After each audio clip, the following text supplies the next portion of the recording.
you say you don't support reparations. Why not? Not everybody suffered equally. I mean, when you go into slavery, it's much more complex than white people were the oppressors and black people were the victims. Blacks really benefited more the first 100 years after slavery than we have in the last 50 years. I was born in 1937 during the Depression.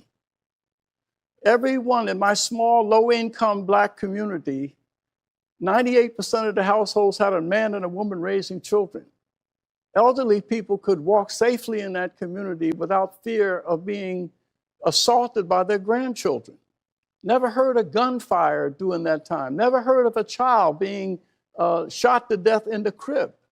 But there are 50 children today who have been shot and killed in our cities. If you're talking about remedies, we've got to look beyond saying that every solution has to have a winner and a loser, that blacks can only benefit if whites lose. We have to be defined more than just victims of oppression.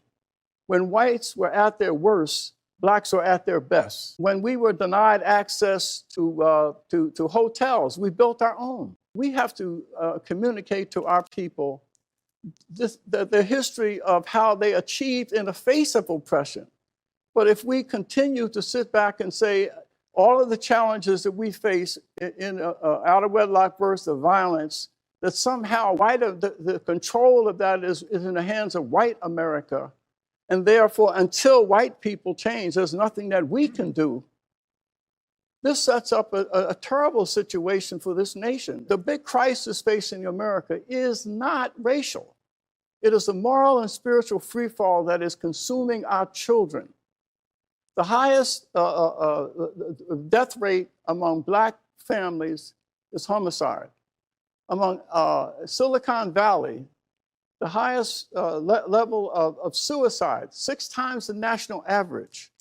In Appalachia, there are prescription drugs.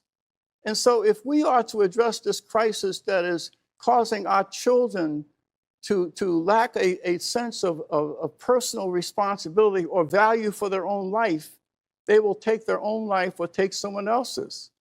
So in order to address that, we must come together and look beyond race and realize America is drowning because it's in a moral and spiritual freefall. None of us should be defined by the worst of what we were in the past, but we should be defined by what we want to become in the future, and that people are motivated to change when you give them a vision of victories that are possible, not constantly reminding them of injuries to be avoided.